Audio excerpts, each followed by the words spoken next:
Retrospective, 1922 Humber cycle. This original, unrestored 1922 Humber is a bit crusty and, because of its looks of plumbing run amok, might elicit a chuckle or two, but it's much sought after across the pond in merry old England. Back in 1922, this stovepipe-black Humber was the bee's knees and considered way ahead of its time. Prior to launching its motorcycles, the pioneering Coventry-based Humber Ltd company was famous for its bicycles, its Dion-engined three-wheelers, and even early airplanes as well as its popular automobiles. In 1913, Humber was the second largest manufacturer of cars in the UK. While ungainly looking, the Humber was stoutly powered by a 600cc, 4.5 horsepower flat twin, with horizontally opposed cylinders arranged longitudinally rather than across the frame like BMW Boxers. In 1896, its founder Thomas Humber was also credited with producing England's first practical motorcycle. With continued development, by 1911, a 340cc Humber V-Twin won the famous Isle of Man Jr. TT.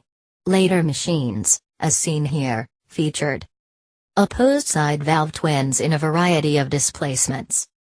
The intricate hand shifter design offered a gated arrangement for its 3-speed transmission. Uncommon for its time, the Humber's 600cc, 4.5 horsepower flat twin used liquid rather than air to cool its longitudinally placed cylinders. Its radiator was placed up high behind the frame's front downtube. The Humber cycle gained a reputation as a high-quality machine and fetched an equally high price when introduced in 1919. Its owners were rewarded with a machine of reliability and grace as well as a then-shattering 70 miles per hour top speed. A quote from the September 14, 1922 issue of the Motorcycle magazine stated, "Outstanding features of the Humber are silence of engine operation, accessibility and smooth running." But, like so many motorcycle companies of this era, the advance of the automobile pushed the Humber cycle to the sidelines, as the Humber cars took precedence. The last of the company's motorcycles rolled out in 1930. The Humber's design revealed a completely exposed flywheel and, yes, that is the floorboard for the rider's foot next to the flywheel. Prior to the advent of electric lighting, acetylene gas was used to produce the headlamp's flame. Behind the lamp is the acetylene tank. The Humber is an unusual and technically fascinating machine among the rarest of all motorcycles. Word is that only 3 are still known to exist, and this is one of that very rare breed. A 1912 Humber appears in an advertisement with wicker sidecar, its rider and passenger jauntily attired in matching gear.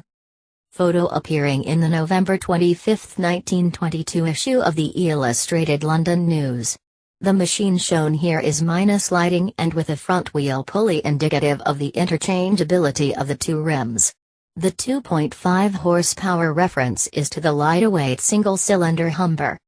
This original Humber guarantee certificate might be the only one still in existence, an interesting scrap of history owned by the author of this article.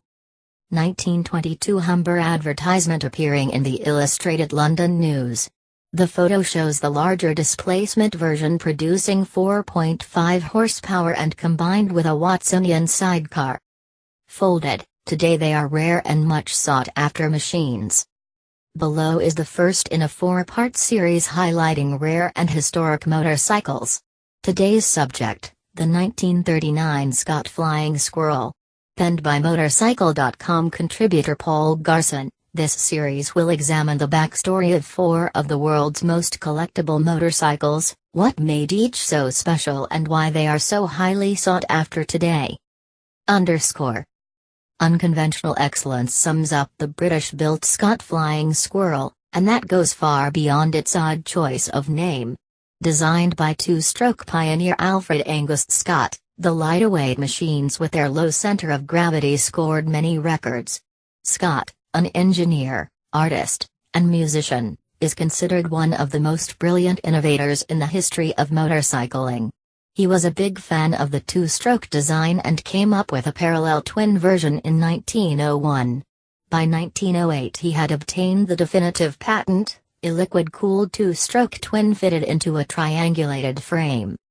In 1912 the Scott rocked the motorcycle world when it became not only the smallest machine to enter, but the first two-stroke ever to win the Isle of Man Tourist Trophy event, averaging 48.7 miles per hour while four-stroke competitors whined and complained the bloody fast bikes were too good and thus not sporting. Scott repeated its historic victory at the 1913 TT.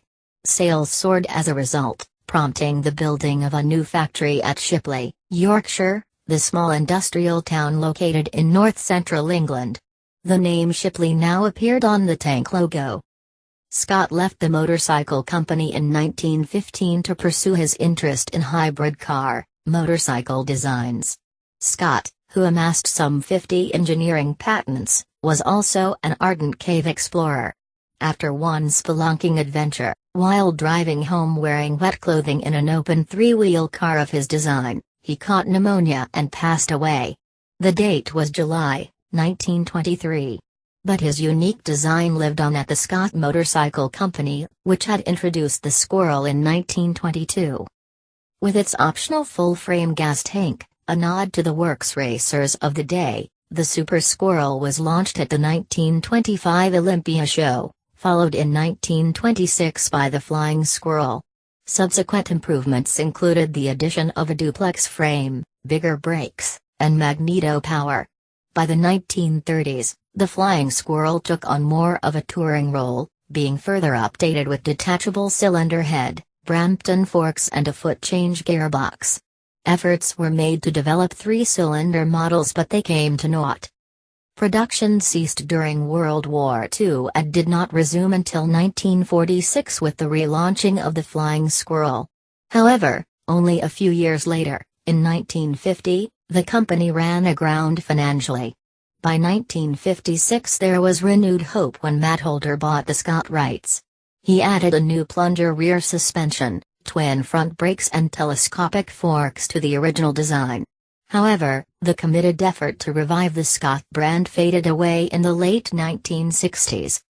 Now enter another Scott fan, George Silk, with a plan to place the Scott power plant into a modern frame. The year was 1970 and the Scott saw its first update in some 40 years. With partner Morris Patey, they began producing limited numbers of Spondon frame Silks, the 660cc twins now pumping out 48 bhp and able to travel 100+ mph. A sport tourer and production racer were offered from 1971-75, a total of 21 machines were produced. Then in 1975, George announced the all-new Silk 700S, using a 180-degree, 653cc parallel twin sloped at 40 degrees and producing 45 bhp. While more expensive than the 53 bhp 1975 Norton 850cc Commando, it was 100 pounds lighter, tipping the scales at only 305 pounds. It scored high marks for performance, 115 miles per hour, and handling. However, by 1979 only 138 had seen the light of day before the company